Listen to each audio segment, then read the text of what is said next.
Everyone. Welcome to the 8th session of the Critical Care Nursing webinar series from APPNA Merit. My name is Dr. Zaman, and I will be moderating along with Shabana Ali, who's the registered nurse, and our presenters for today are Sana Urooj and Shahroze Ali. So, without further ado, some housekeeping. You can find your handouts on the link which is being shared, and this can be shared in the chat box. Uh, there are some YouTube videos which you can go to and look at the old sessions, and after that you can do the feedback forms, and if you can do that, you again can get certificates for having attended the series. The feedback forms are an essential for us to be able to do that. And there is one last session left where we are not going to teach anything new, but we are going to consolidate, and if there are any questions left from any of the previous series, you're very welcome to ask them, and we will try to answer all of them. So what we would be grateful for if you can either send us a short video message or an audio message saying how this might have helped you, or how you found our session. And if you don't mind, we might share that in the next and the last session we do, just so that people can see how this might have or might not have helped, or how to make things better. The questions from the last session were that is family consent required to wean off a patient, or the physician can solely take the decision? The answer is yes, the physician can take a decision by themselves. They do not need to ask the family's consent to wean a patient from ventilation. Explain the ABCDF bundle. I'll do that in the next slide. I don't understand cuff leak test. I will do that in the next slide. And is there a need to do an ABG after extubation? Well, there are different protocols in different units. The idea is that doing an ABG, you might be able to pick up those who might fail extubation. The risk of that happening is 1 in 7 people who are extubated on critical care. So given you know that almost 15% people will fail extubation, the idea is to see, can we quickly pick up those where we might be able to do something to prevent re-intubation? Because if you intubate them again, the mortality jumps to 25 to 50%. So almost 1/4 to half of those who are re-intubated might not survive that critical care admission. Since we know that, we tend to try to avoid it. And one of the ways of doing that is to do a repeat gas with the assumption that we might be able to pick up the people who are going to need more help sooner rather than later. I say that assumption because there is no data today at present to support this thinking, but it seems logical, so we do it. Okay. Dr. So Zaman, I would just add to that. This is Shabana. Hello, group. Um, well, in many of the hospitals, this goes by the symptomatic assessment of the patient. If patient is symptomatic after extubation, but he is being still tachycardic, tachypneic, he's having some crackles, and the saturations is down, of course, it is highly recommend to get an ABG done before you tell the doctor what's going on. So the question about cuff leak test. Well, the idea of a cuff leak test is to do it for those who are high risk of laryngeal edema. These are people who have been intubated for more than 6 days, who had a large ET tube in, or where the intubation was traumatic itself, or there was a re-intubation after an unplanned extubation, or if it's a lady, usually above 65 years of age, but anyway. And how you go about doing the test is a simple thing. You look at the tidal volume that your patient is getting before you deflate the cuff, and you see what happens to that tidal volume once the cuff is deflated. And the change in tidal volume is a guide to whether there is leak going on or not. Okay? So it's as simple as that. And if there is minimal leak or no leak, then you start getting worried about the fact that there might be laryngeal edema. Now, the ABCDEF bundle, well, you will realize there are a lot of ABCDE mnemonics going around at the moment, and it can mean anything from airway, breathing, circulation, as we normally go about it, to different things depending on what specialty you're in. So in this case, the ABCDF bundle was to assess, prevent, and manage pain. Okay. Both spontaneous breathing trials and sedation hold. choice of sedation, of course, is the ones which avoids benzodiazepines. So that's where the C comes from. The D is for delirium, where you have a structured approach to assessing whether the patient has got delirium or not, rather than just the patient to get agitated before you say this is delirium. And early mobilization and exercise and family engagement. Now, the thing is, none of these are related to each other. And thus, a mnemonic is being used so you know that you have to do all these things and you don't miss any of them. And that's about the gist of it. There's nothing much else apart from the fact that you need to do all these things to provide the best possible care you can. And what they have done is given it a mnemonic so it's easy to remember what are the things you're supposed to do. Okay?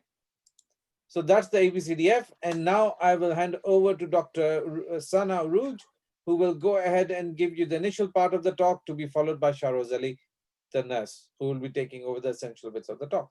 Thank you. Over to you, Dr. Sana.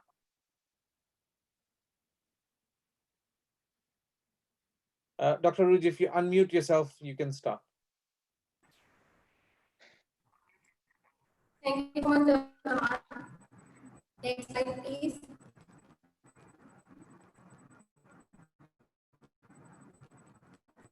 Next slide, please.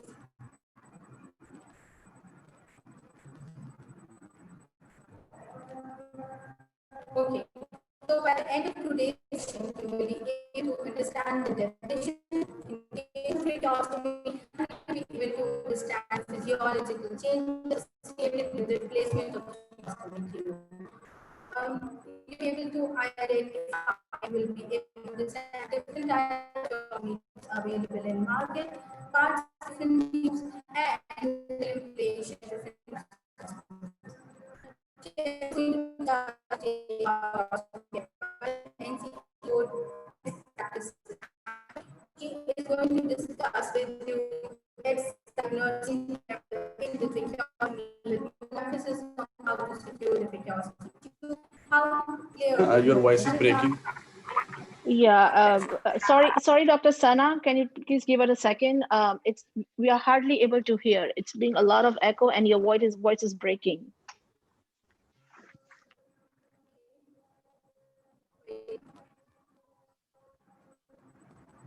Dr. Mohsin, you're having the same thing. Sorry, let me unmute myself. What I find, yes, it's the same thing. I can't hear Sana at all, but until 5 minutes ago, before we started the webinar, I could hear her clearly. Yeah, it's kind of very hard. It's really breaking. Yeah. Okay, Sana, can you start again and let's see how this goes?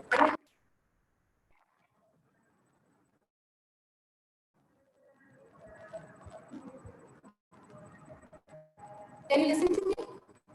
I can hear you at the moment. Just speak very slowly. See how that goes.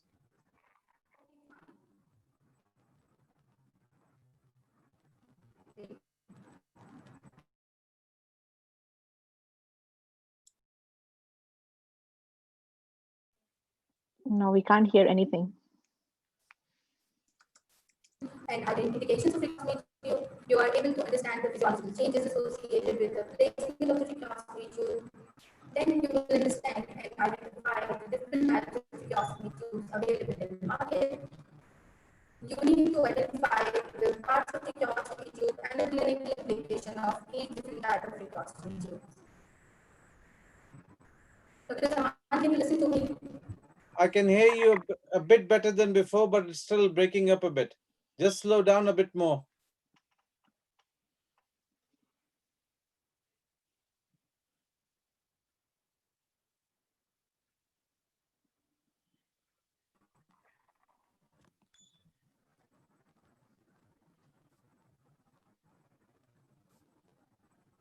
Sana, are you there?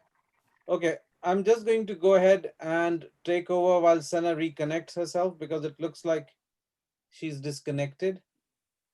We are just showing a slide which shows the normal anatomy of the airway. You can see the larynx, you can see the trachea, and you can see that somebody has put a tracheostomy tube in this trachea. Oh, are you back?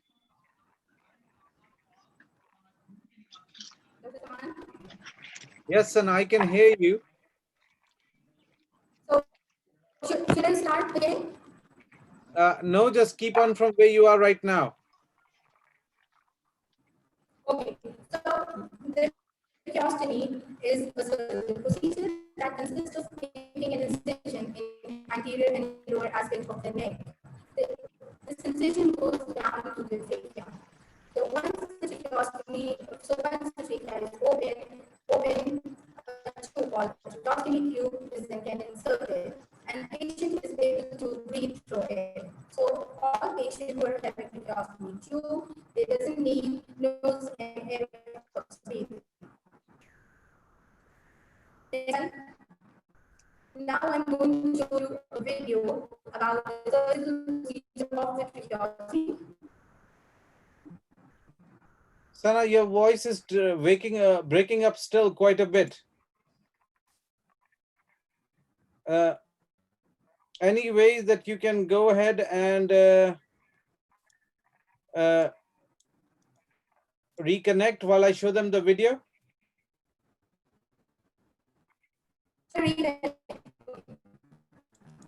Sana, can you reconnect? Because we can't hear you very much.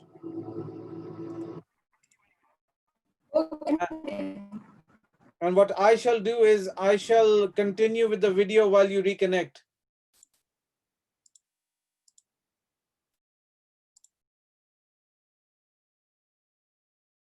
Okay, so what you're seeing in this video is that somebody is about to do a tracheostomy. They have made a midline incision into the neck, extend the neck as they would do now, burn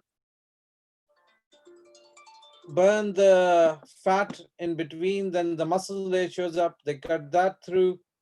And if you can cut that, they will see parts of the thyroid gland there and the larynx. And of course, in this case, what they're doing is they're cutting under to go ahead and uh,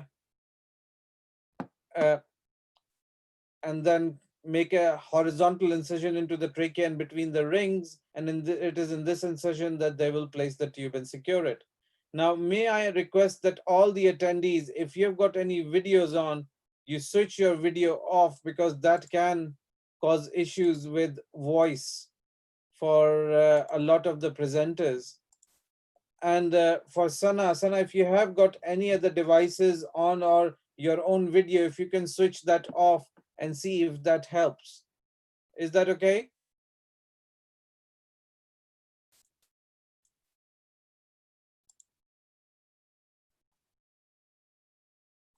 Okay. So the physiological changes which come on after a tracheostomy is the fact that normally your nose and your throat were humidifying the air as it was coming through. That is no longer true, because the air is coming through and it's directly coming into the trachea. And what the trachea starts to do is, when dry air is coming, it tries to formulate secretions to protect itself. And these secretions in time can get really thick and difficult. Reduction in the upper airway anatomical dead space, as you could see, all the bit above the tracheostomy is no longer participating in flow of air. So it's Yes, easier. You're back. Wonderful. So yeah. I'm only on point number 2. Can you take over from here, please?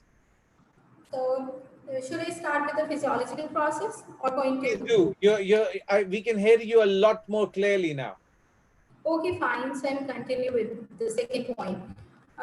Due to the presence of tracheostomy tube, the upper airway is bypassed, so it leads to reduction in enlargement that is space and reduction in air resistance. So this is Sana, Sana, you're breaking again. May I request that you speak more slowly, not less loudly, but just speak the words a bit more slowly so it doesn't break so much.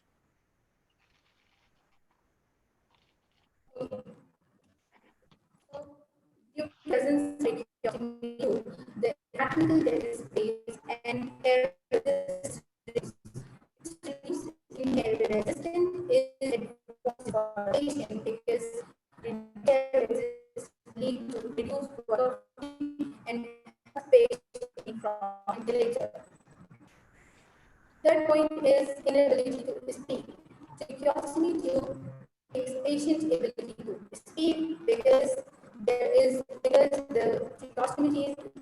far below the level of vocal cord, and for the process of phonation, it is necessary for it to pass through the vocal cord. Since there is no passage of air through the upper airway, the patient is not able to speak. The fourth physiological change is inability to swallow. This is mainly because of the mechanical forces exerted by the inflated cup of the tracheostomy tube, and sometimes due to larger size of tracheostomy tubes. In addition, the tracheostomy tube prevents upper of the larynx and makes the process of swallow unsafe. Next slide. Next slide. So there are a number of clinical scenarios where we consider putting tracheostomy tube functions. Most of the time we consider temporary tracheostomy tube. It means as far as the patient is having a problem, patient is breathing through the tracheostomy tube, and when the problem is resolved, the tracheostomy tube and patient is able to breathe on his own. The tracheostomy tube gets resolved, and we consider the cannulation process.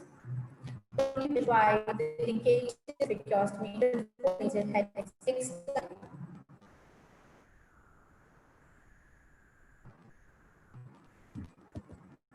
Next slide. Okay.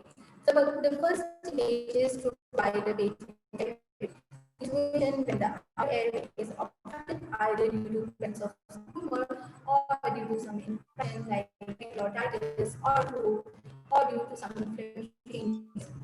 The tracheostomy tubes helps a lot.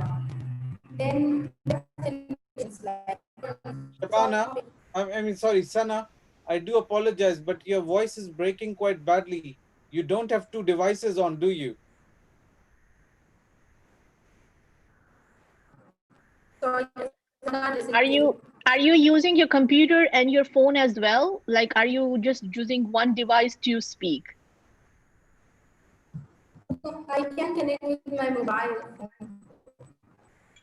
No, I mean, but at this point when you are talking right now, are you speaking through your phone speaker or your computer speaker?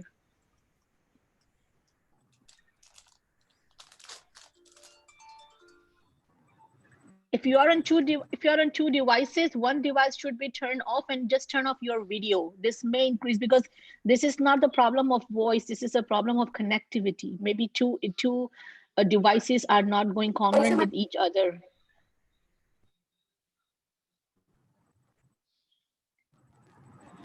You want to try turning off your video? Shabana, can you speak?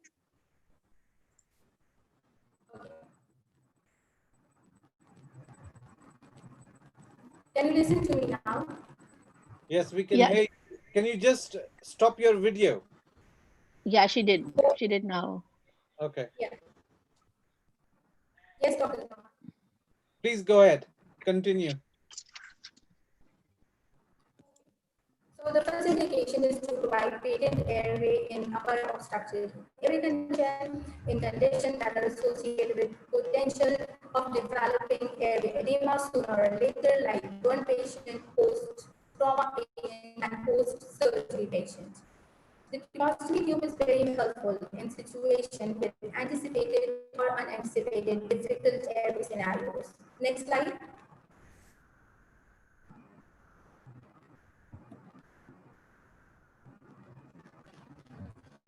So there are many clinical conditions with prolonged course of illness, especially if they are having some neurological impairment and when the patient is not able to protect the airway. Then there are few patients with reduced level of consciousness, like traumatic brain injury, the patient with brain tumor, where either the course of disease is not predictable, the patient is not improving soon. So we consider putting a tracheostomy tube for the protection of upper airway. Next slide.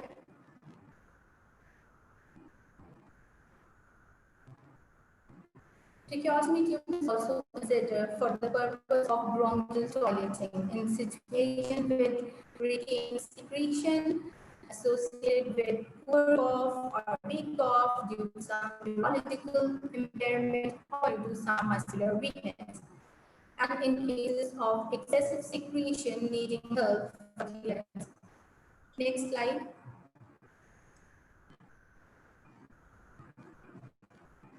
The last indication is help feeding from a ventilator. I can compare tracheostomy versus endotracheal tube. I get to know that tracheostomy needs low level of sedation, so the patient will be more awake in the situation. Patient feels more comfortable and feel better as well. Then I have discussed in the physiological part of the tracheostomy tube that since it is associated with reduced airway resistance, so reduce the work of breathing. Next slide. Traditionally, the procedure of tracheostomy is an open surgical technique where you prepare the patient, send the patient from prepare the patient ICU, send the patient to operating room where the tracheostomy tube is done by the surgeon, which includes a lot of surgical dissection and cutting the trachea.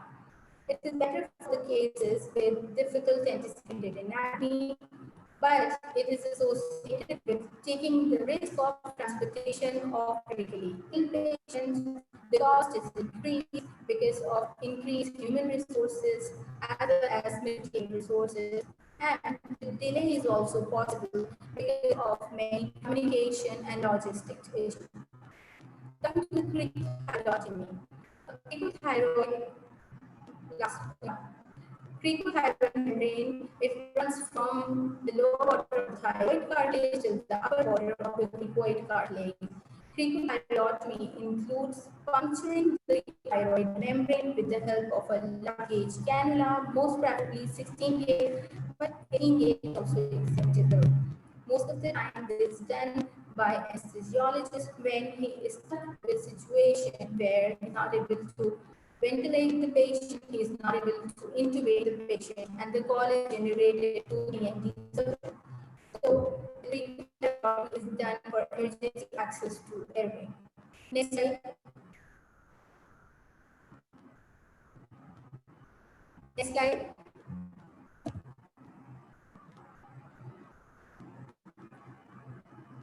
Next slide. Yeah.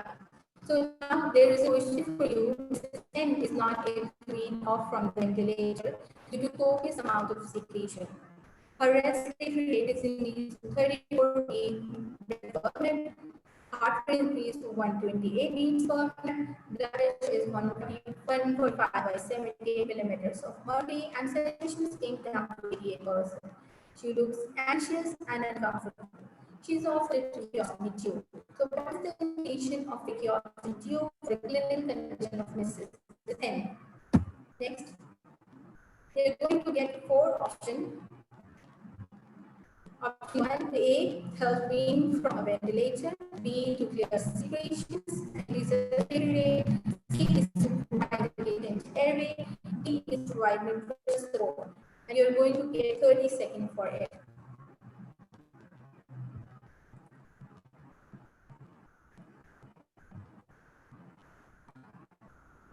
I'm sorry, Sana, I'm going to take over some of the conversation for the moment because your voice breaks quite badly at the moment for some reason. Okay, so thank you for answering the question. 43% of you have said that help weaning from the ventilator. Another 43% said it was to clear secretions and respiratory rate, and 14% thought it was to provide a patent airway. The correct answer is A in this particular case. So we're not asking for everybody because the indications are all true. But for Mrs. N's case, the indication which we see at this point in time is to help with weaning from the ventilator. Okay? Fine. Sana, you can go ahead. And if you break, then I will take over.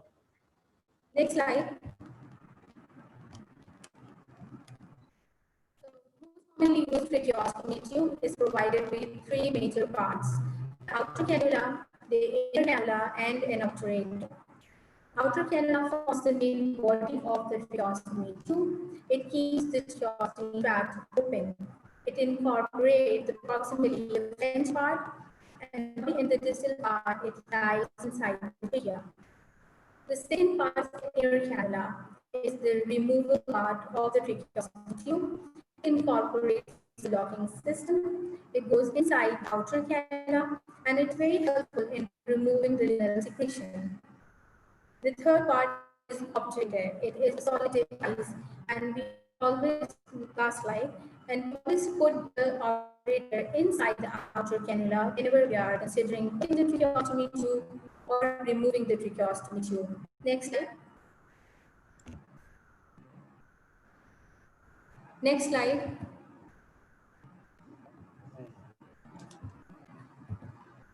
So over here, you are able to identify the magnified part of the flange, and you can get lots of information from it.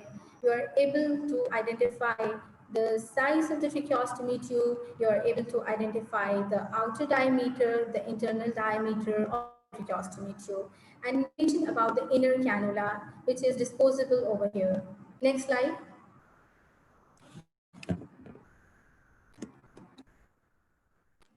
So there are different types of tracheostomy tubes available in market. Many tracheostomy tubes, they have different option, and every option is present for a purpose. So I'm going to discuss these feature one by one. Um, in my previous slide, I discussed about the two cannula of the tracheostomy tube, the outer and the inner. So if the tracheostomy tube is provided with two lumen, then it is called as the dual cannula tracheostomy tube. And if the tracheostomy tube is not provided with this inner lumen, this is called as a single cannula tracheostomy tube. Coming to the clinical impact of these tubes, a dual cannula tracheostomy tube, it increases safety to the patient, since if it blocks in case of partial or complete obstruction due to secretion, you can remove it and you can clean it and reinsert it without giving trauma to the patient. But due to presence of two lumen, the inner diameter decreases, which leads to increased work of breathing due to increased resistance. Coming to the cuff versus uncuffed tracheostomy tube. If you're able to identify a cuff just above the distal end of the tracheostomy tube and a pilot balloon, it means the type of tracheostomy tube is cuffed. The pilot balloon is absent in cases of uncuffed tube. So what is the purpose of a cuffed tracheostomy tube? It makes sure that all the air you are going to give to the patient is going down and inflate the lung of the patient and makes positive pressure ventilation possible. It protects the patient from aspiration, but there are few problems associated with the inflated cuff. It causes tracheal damage, it affects the process of swallowing, and it prevents patients, last slide, it prevents patients from speaking. The uncuffed tracheostomy tubes, they are considered in situation when the patient is on minimal ventilatory support and when patient is able to deal his own secretion when the cough is good. It is you can deal these tracheostomy tube in ward setup or in community setups. Next slide. So the next thing you need to look for is either presence and absence of the fenestrations. Fenestration is an opening on posterior part of the tracheostomy tube. It can be single, it can be multiple, it can be of different size. The fenestrated tubes, it can be cuffed, it can be uncuffed. Nurses need to remember that the fenestrated tracheostomy tubes, they are provided with two types of inner cannula, fenestrated inner cannula and unfenestrated inner cannula. We consider fenestrated tracheostomy tube in situation when the patient is either weaning from the ventilator and we want our patient to speak. There are some problems associated with the presence of, last slide, There are some problems associated with the presence of fenestration because of the awkward position. It keeps on irritating the tracheal wall and leads to proliferation of the granulation tissue. This granulation tissue can further grow inside the fenestration, so you cannot get benefit of the fenestrated tracheostomy tubes. This granulation tissue can further grow inside the lumen of the tracheostomy tube. It reduces the internal diameter. A reduced internal diameter will lead to increased airway resistance. So the work of breathing will increase. So we face difficulty in weaning patient from ventilator. Nurses need to remember that they can traumatize these granulation tissue on removing or inserting the inner cannula. And since the granuloma is highly vascular, it can bleed, it can make a clot, and the clot can further block the airway. One more thing you need to know about the fenestrated tubes. We never consider these type of tubes in situation when we are going to ventilate patient for longer time and when the stoma is fresh. Next slide. So when we talk about the shape of the tracheostomy tube, we are actually concerned about the fit of the tracheostomy tube inside the trachea. Curved tracheostomy tubes are no more using in most of the part of the country, but you can see these type of tubes in Pakistan. So if we are putting the curved tracheostomy tubes, the posterior part, the posterior wall is going to press against the posterior wall of the trachea and the tip is going to traumatize the anterior trachea. So angle tracheostomy tube, since it is having more straighter and the more curved part, so it is very near to the natural anatomy of the tracheostomy tube and is a preferable option. Next slide. Patient is able to speak with tracheostomy tube if we deflate the cuff of the tracheostomy tube and if we place a valve called a speaking valve just above the tracheostomy tube. Speaking valve is a one-way valve. This allows air to pass through it on inspiration only and it blocks during expiration. So it diverts the air during expiration to pass through the vocal cord and escape through the upper airway. Since it makes the air pass through the vocal cord, so the speaking is possible. Next slide. Over here, I'm going to discuss different flow patterns associated with three different types of tracheostomy tube. And coming to the first scenario, you need to identify the type of the tracheostomy tube. Since the cuff is present and there is no fenestration, so the type of tracheostomy tube is cuffed, unfenestrated tracheostomy tube. A cuff, inflated cuff, it fills a gap in between a tracheostomy tube and a tracheal lumen. So it makes sure that all the air you're going to give to the patient is going down and inflate the lung. And there is no escape of the air through the upper airway. Since there is no passage of air through the vocal cord, so the phonation is not possible with the inflated cuffed tracheostomy tube. If I really want my patient to speak with the cuffed tracheostomy tube, I need to deflate this cuff and I need to put a speaking valve over here. Coming to the next patient. The type of tracheostomy tube, you are not able to identify a cuff, neither fenestration. So the type is uncuffed, unfenestrated tracheostomy tube.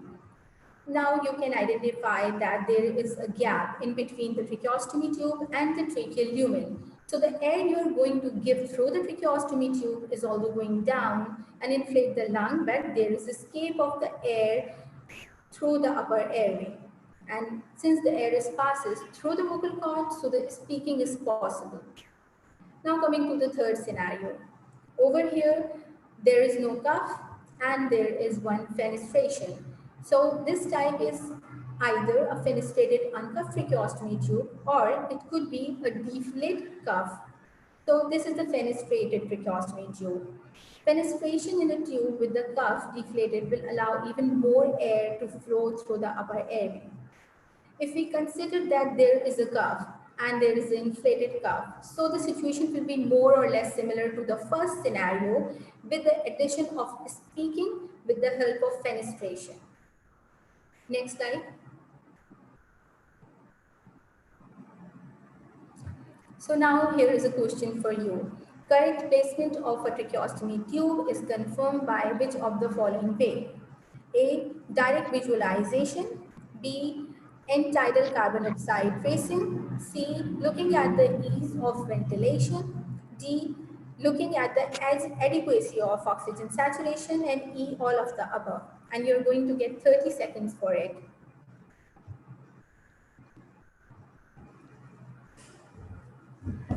Dr. Zaman?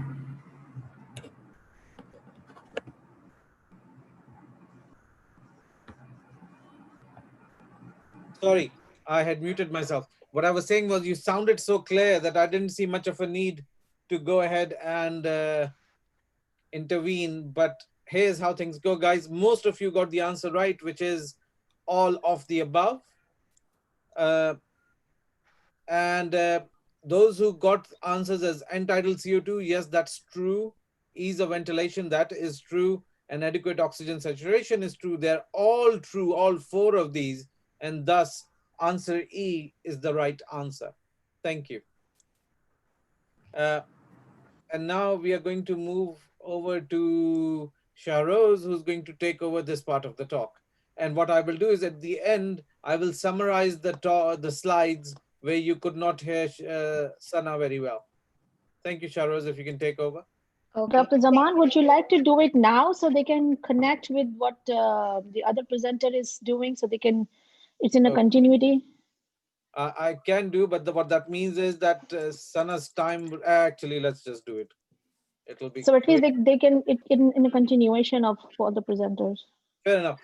So after the video, what we had realized was that the airway, since this is an artificial airway, the dead space has reduced, but you really do need to be able to figure out that you need to humidify the air going in, or it is going to cause problems like thick secretions, that the patient would not be able to speak anymore because the air is going out of the trachea and not through the vocal cords.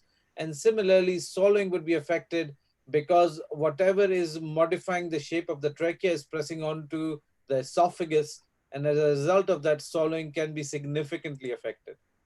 Now comes to the indications of a tracheostomy, and usually the problem is if you have lost your upper airway, if you've become so unwell that you can't oxygenate yourself, or there's something else going on with you, which we will talk about now. So if you had trauma to the upper part of the face, your trachea or your larynx is so swollen that you can't easily breathe through it, then fair enough, what you need is some kind of an artificial airway, and that airway could be a tracheostomy. Similarly, if in this case you see a subdural on the CT head, which you can see is pressing the brain to one side. Similarly, stroke or bubble palsy can do the same thing, that they might need to have a tracheostomy so we can artificially make them breathe while they recover from their neurological injury. Again, if somebody has got such thick, severe secretions that they can't really clear them and they're in respiratory failure, it might be that you need to put the trachea in and then keep on suctioning and clearing, because you shouldn't keep people intubated and ventilated for long periods of time simply because they've got thick secretions. If you think they can't be extubated, your question really should be, are they well enough for us to go ahead and put a tracheostomy in and use that to offer pulmonary toileting rather than go ahead and keep them sedated and ventilated and do it that way. Similarly, if you think that the patient is tiring out and they need a reduced work of breathing, then this could be one of the ways of doing it if you can't wean them off a ventilator. And of course, you don't need to sedate these people. And that is one of the major benefits of a tracheostomy, that the patients do not need to be sedated for them to tolerate ventilation. Now, we talked about the different sites Sana did, and she identified that there's a surgical tracheostomy, which is the more common tracheostomy done in Pakistan on critical care units. Here, the patient goes to theater, the surgeons get involved, they put a surgical tracheostomy, and the patient comes back to the unit. That's about it. In an emergency, we can do a cricothyrotomy where we put a small needle through the cricoid membrane and put an airway through that, but that's only a temporary measure. Now, you guys answered this question, which was well. Here is where the key comes. Whenever the patient comes to you, they will frequently have had a tracheostomy done already. The first thing you should look for, if you have not asked at home handover already, is whether this is a cuffed or an uncuffed tube. The way you can differentiate that is through the pilot balloon. So the picture you see at the moment, you do not see any pilot balloons here, do you? And so what this means is this is an uncuffed trachea. And it comes with all the benefits and drawbacks of an uncuffed trachea. Uh, Usually there is documentation or something written on the tip of it which tells you exactly what kind of a trachea it is. And make sure, so this is the pilot balloon that I was just talking about. The first thing you do whenever you come to these patients is either look at the head end, which Shahroze will talk about, or physically you go ahead and look at the pilot balloon to get a rough idea of what kind of a trachea you're dealing with. Okay. Now the cuffed and uncuffed trachees have their own benefits and side effects. The key with the cuffed trachea is that you can control the airway a lot better, and it does not put the onus of breathing hard on the patient themselves. So if the patient is not ready to wean off, a cuffed trachea is probably what you're looking for. Now, the fenestrated trachea is used in some units. Some units have actually banned it because of the complications which can arise and the difficulty in figuring out whether it's cuffed and uncuffed and how you ought to manage airway in an emergency. The only thing you need to know is in a cuff tube, the idea is that there is less resistance for the patient to do the work of breathing if they're kind of weaning off. And that's about it. The angled and curved, to be fair, I work in the UK, I've never seen a curved trachea. We only used angled tracheostomies. The Passimio valve, I think Sana was very clear from this point onwards. So I will move on and give this to Shahroze to take over. Unless anybody has a question, just raise your hand and I'll go back to the slide. Shahroze, could you take Okay. over, please? Thank you, Dr. Zaman. Now we will discuss what is care bundle. Care bundle is a set of intervention when we use together, it significantly improves patient's outcome. Next slide, please. So today we will discuss NCEPOD tracheostomy care bundle. This care bundle is based on three basic interventions. When we use together in taking care of tracheostomy care patient, it significantly improve their condition and it decrease the complication associated with the tracheostomy. So we will discuss this bundle. Next slide, please. So, as a bedside nurse, if I'm taking care of a tracheostomy tube patient and I'm taking bedside report, I need to make sure that I remember this acronym trachea. So, when I'm taking report, I need to know when was it inserted, what type of tracheostomy tube is it, what is the size of the tracheostomy tube, and what is the reason for inserting that tracheostomy tube. So, there were any concern regarding during intubation, what were the secretions are? I have the bedside capnography available with the patient. Do I need to know that in case of emergency, who would I call for help? What is the number of emergency in my department or in my hospital to dial to get the help in case of emergency? Next slide, please. This is the bedside sign. So all the tracheostomy patients should have this bedside sign on their bedside that will show that when the tracheostomy is done, what is the size of the tracheostomy tube and what is the number in the hospital that I need to contact in case of any emergency situation. Next slide, please. So this is a standardized tracheostomy daily care bundle. This is actually a nursing care that we need to do while taking care of a tracheostomy patient. So we need to make sure that their tube, that is the tracheostomy tube, is very well tied with the ties. The inner cannula is clean. The cuff check is done every day and there is no secretion. So we need to make sure that we are doing this care every day.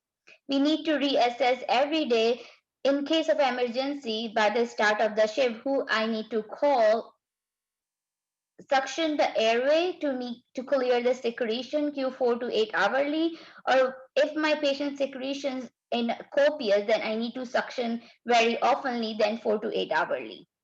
I need to make sure that I provide care to the stomach side because that's the side where bacterial growth is very common. So need to make sure the site is clean so there is no entry of bacteria through there. I need to make sure that I have a humidification attached with my circuit because the upper airway is no longer exit. So they need a proper humidification in their circuits. I need to make sure that I have a bedhead sign at the tracheostomy at the patient bedside, and I need necessary equipment in case of an emergency. I need to make sure that I will communicate with speech therapists to daily evaluate patient for their communication abilities. I need to make sure that I provide oral care to the patient, brushing teeth with chlorhexidine once per shift and 2 to 3 hourly oral care to the patient. Then the speech and the nutrition therapist will do their evaluation, and then the nutritionist will assess about the need of the important nutrients for the patient. Next slide, please. So now, when we were discussing why the humidification is important, humidification is important because it will maintain the humidification. If I'm noticing that my patient is attached with the ventilator with the appropriate humidification, but secretions are still very dry, then I need to assess and I need to tell doctor that the humidification is good, but still the secretions are very dry. So then I asked doctor to order some nebulizer treatment for my patient so that secretion can loosen down and we can suction the patient and clear their airway so they can maintain their oxygenation. So when next slide please. So when we are providing suctioning to our patient, we are actually clearing our airway, we are maintaining the patency of the airway, and we are improving their oxygenation and we are preventing infection to going into the trachea. But on the other side, we can understand is very uncomfortable. We can introduce some infection if we are not using our clean technique. If I'm doing a suctioning on my patient and I notice that I have a difficulty passing suction catheter, that's a red flag. Then I need to know what I need to do in case this situation arises. So then I will go to the next slide and step by step we will discuss what we need to do. So in case that I assess that I'm not able to pass the suction catheter, then I will apply high flow oxygen to both face and the tracheostomy tube. Then I will reassess. Next slide, please. So if I see then patient is breathing, if patient is not breathing and patient does not have a pulse, we will go through our ACLS algorithm. But if patient is breathing, then I will assess the patency of my tracheostomy tube. I will remove the speaking valve. I will remove the inner cannula. Then I try to pass the suction catheter. If suction catheter passes, it means that I need to perform tracheal suctioning. I need to consider that the tube is partially obstructed. If I'm not able to pass the suction catheter, what will do? I will deflate the cuff, look, listen, and feel the mouth and tracheostomy tube. If then I need to reassess my patient. Is the patient is stable or improving? Yes, then the tracheostomy tube is partially obstructive or displaced. No, if patient is not improving, then next slide, please. If patient is not improving, call for resuscitation team and all that, like ACLS protocol. If his patient is breathing, then we need to look for a secondary emergency oxygenation. We need to make sure that our help is right there. In the start, we need to call for help if we are not able to pass a suction catheter. So by that time we are doing this process, our help is there and they will intubate the patient and ventilate.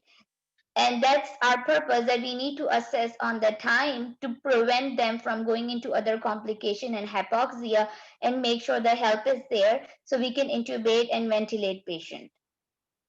Next slide, please. Now you will see the video that will show us this step. But in this video, we cannot do this video with the COVID patient because they are very near to the airway and they are opening the airway. So with COVID patient, the step would be a little bit different than with the other patients. Sorry, Sana, I'll have to add the video separately because when you send the PowerPoint, for some reason it hasn't sent the link along. Give me 1 second. To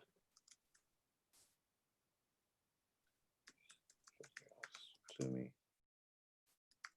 Okay.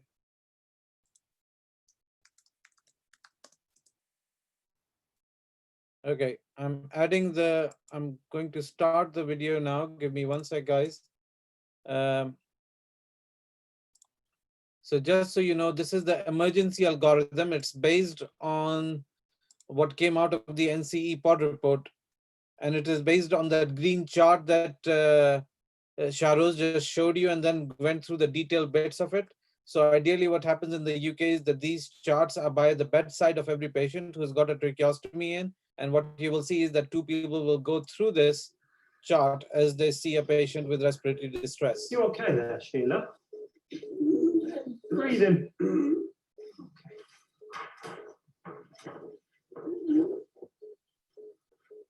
I have some help? So, as you could see, she has got a speaking valve put on and you cannot see a pilot balloon here, which tells you that this patient has got a non-uncuffed trachea, at least at this point in time. If you can see a pilot balloon, then it's a cuffed trachea.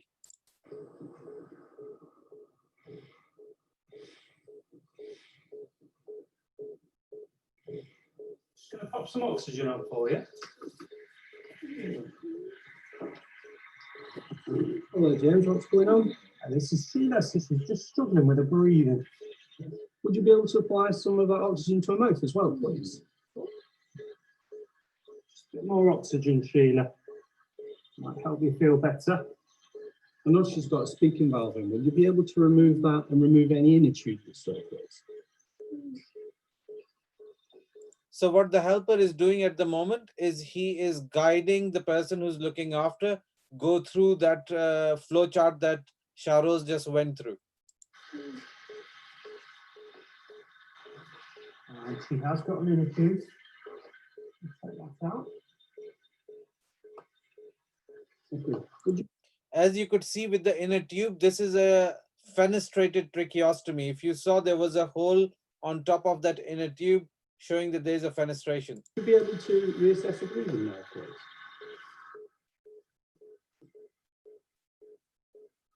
I'm still not happy there, Barry. Could you try and pass a suction catheter then, please, James?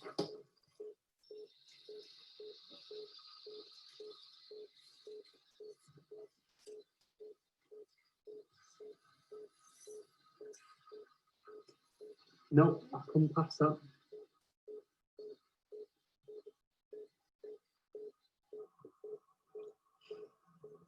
The one thing to do at this point, whenever you introduce a suction catheter, warn the patient that they might cough because of it. It can be very traumatic when suddenly they cough without the warning that that's about to happen.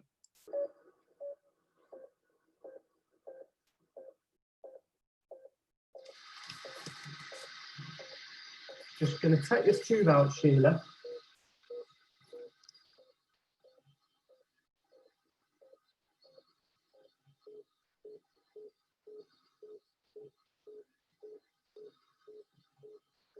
Grab an ambi bag for us, Barry.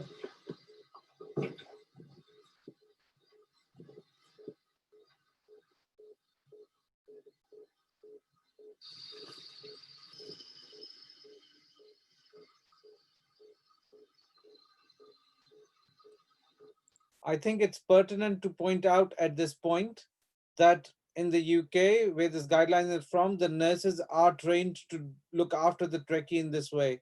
If in your department you are not allowed to take a trachea out yourself, do not do it. Identify the people who are responsible for looking after to come and make those decisions.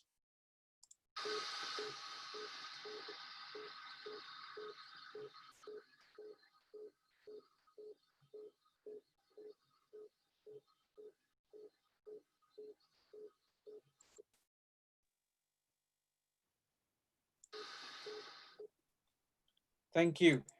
I will now go back to the PowerPoint, and Shahroz will take over again.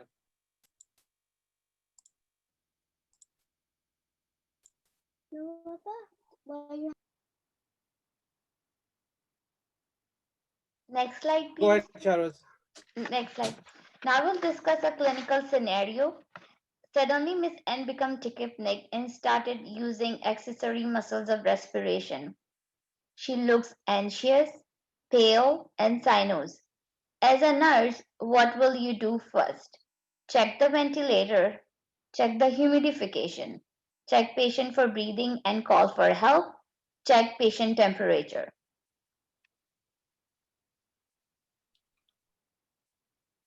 So just know that Shahroz is asking you to go do what the algorithm would have suggested you do. Okay? So think in terms of the algorithm.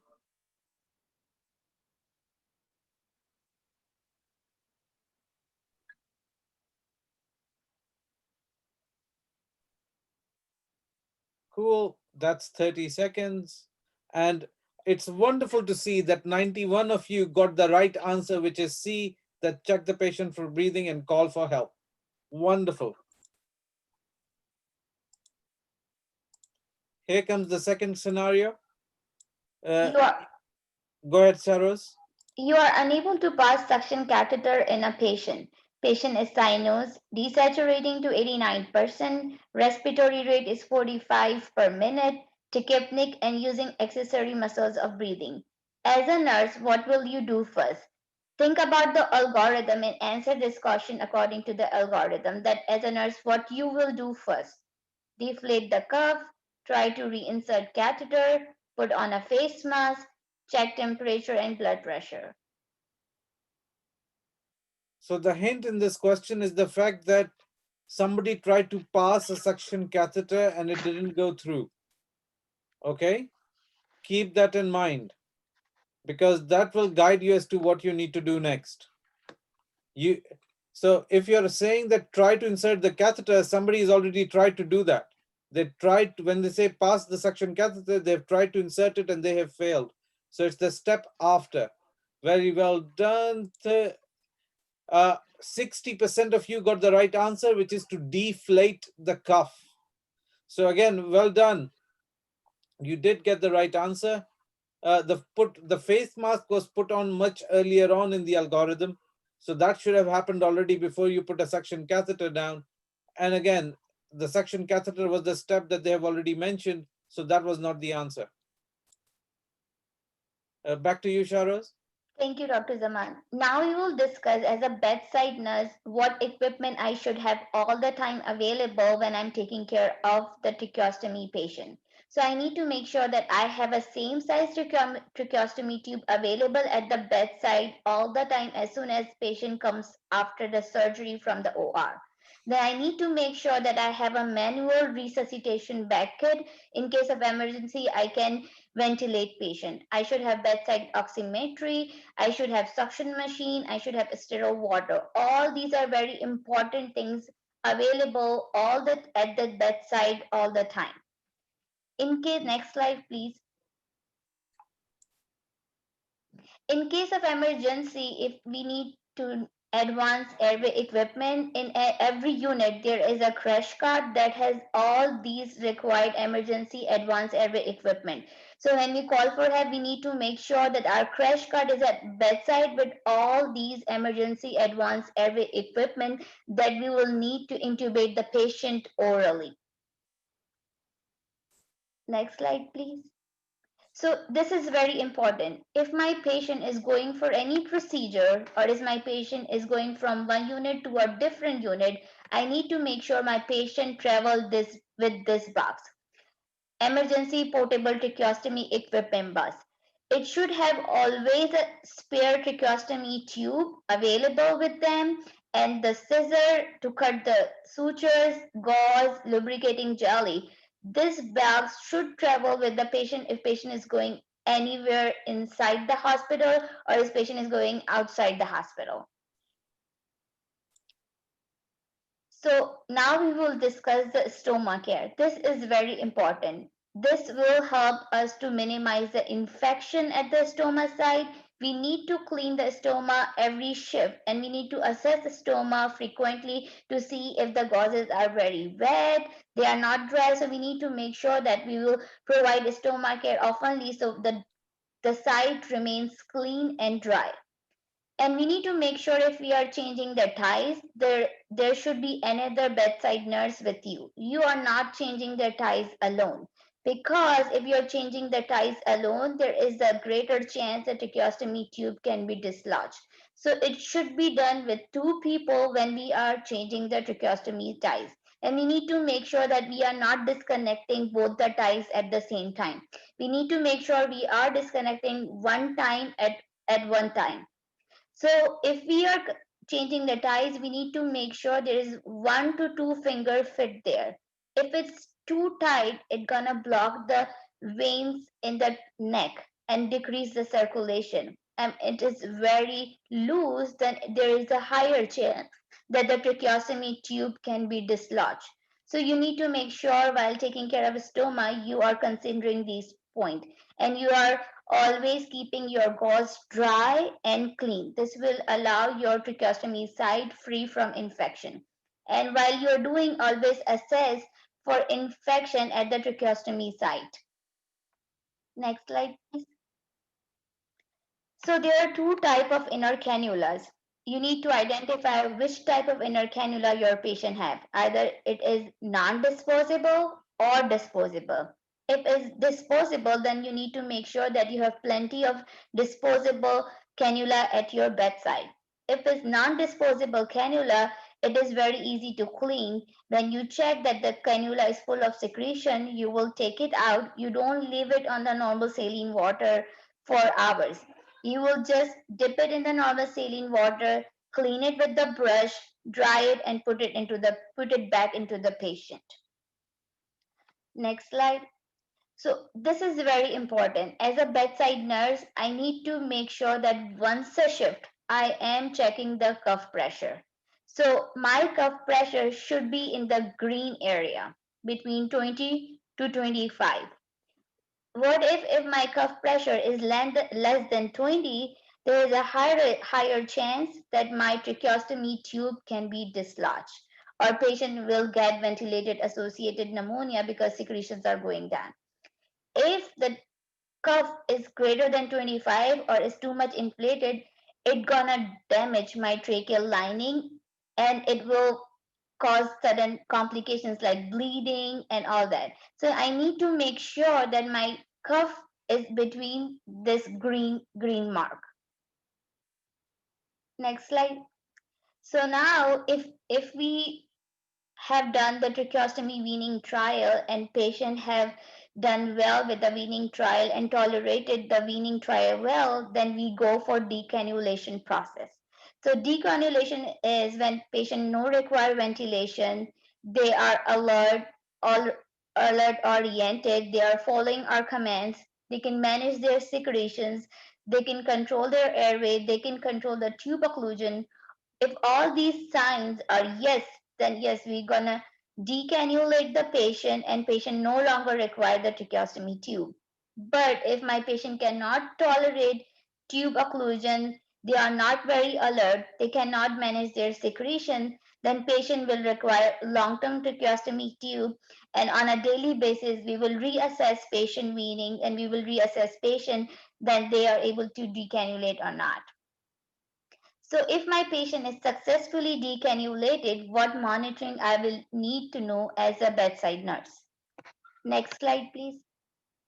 So I need to assess post decannulation that they are alert, they are all oriented, they are following my commands, they are maintaining their airway. I need to make sure that I will do a proper respiratory status assessment. I need to auscultate. There's an air entry. They don't have any uh, adventitious breath sounds, like they are not wheezing, they are not tachypneic, they are not tachycardic, they are not using their accessory muscles of breathing.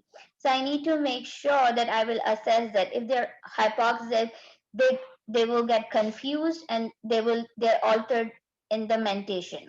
I need to make sure the vital signs are within normal limit. They are not tachycardic, they are not hypertensive. and I need to reassess the stoma site for any infection or any breakdown, and I need to make sure that I apply a dry gauze on the stoma site and cover the stoma. Next slide, please. So this is the summary for our today's session. We need to know what type of a tracheostomy tube we are inserting. We need to know that we need to suction patient properly. We need to change the tracheostomy tube when needed. We need to have proper bedside equipment available at all the time in case of emergency. We need to involve dietitian and a speech therapist for the communication and diet needs. And if we follow these proper tracheostomy care guidelines, we will be able to prevent patient from complication and improve their quality of life.